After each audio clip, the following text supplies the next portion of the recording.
దేవుడు న్యాయవంతుడు. ఆయన మాట ఇస్తే అక్షరాల నెరవేర్చే దేవుడు. There is no two words in God. దేవుడు మనసు మార్చుకున్న దేవుడు కాదు. మనమైతే బుద్ధి మార్చుకున్నట్టు మనసు మార్చుకుంటూ ఉంటాం. ఎట్లా? విలువైంది ఏదైనా పెడతాను అంటున్నాను, ఎంత పెట్టగలను? దేవుడు అంటాడు, నీ విశ్వాసం అంత ఉందో నీ చేతిలో అంత పెట్టగలుగుతా. విలువైంది నీ చేతిలో పెట్టాలంటే నీ చెయ్యి చిన్నగా ఉందనుకో, నేను ఎక్కువ వేసాను అనుకో, ఏమవుతాయి? వ్యర్థంగా పోతాయి. నీకు విశ్వాసం అంటే దేవుడు అంటున్నాడు, ఆకాశ వాక్యాన్ని విప్పి పట్టరాని దేవుళ్ళని మీ మీద కుమరిస్తాను అంటున్నాడు అండి. దేవుడు కనికరం కలిగిన దేవుడు. మనం ఒప్పుకునే ప్రతి పాపాన్ని తుడిచివేస్తాడంట. ఇంకెన్నడికి జ్ఞాపకం చేసుకోడంట. ఎవరికి ఏంటి అది మనం సాధించింది? మన ఇష్టంలో కాదు, దేవుడి చిత్తంలో. ఏంటది? ఏ విషయంలో దేవుడి చిత్తాన్ని మనం చేసామండి? ఎంతమంది చెప్పగలుగుతారు మీకు మీరు నిజంగా హృదయాన్ని, మనసాక్షిని పరీక్షించుకుంటూ? తండ్రి ఏం చేశాడు తెలుసా? ఏ ఆత్మద్వారంగా అయితే యేసుని భూమి కింద నుంచి పైకి లేపాడో, అదే ఆత్మశక్తి ద్వారంగా మనల్ని కూడా పరలోక రాజ్యం చేరేంత వరకు నడిపిస్తాడంట. ఈరోజు సంతోషం లేదు మనుషులకి అంతా ఏం పోగొట్టుకున్నాను ఏడుస్తున్నాడు.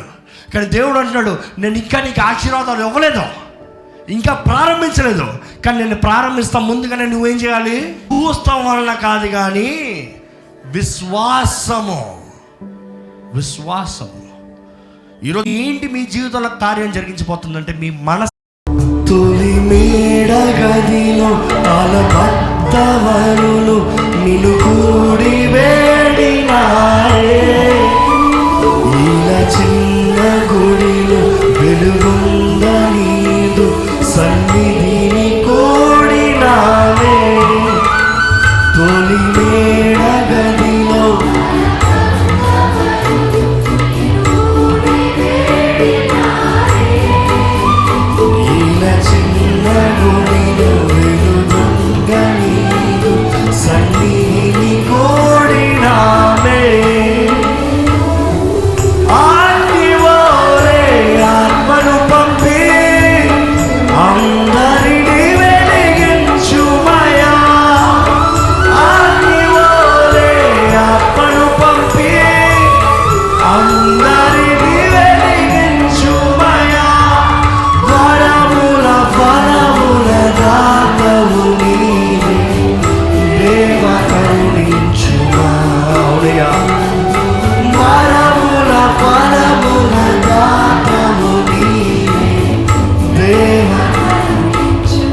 అలాగే సమయంలో చేతిలో ఒక క్యాండిల్ ఒక్కవైపు ఎత్తి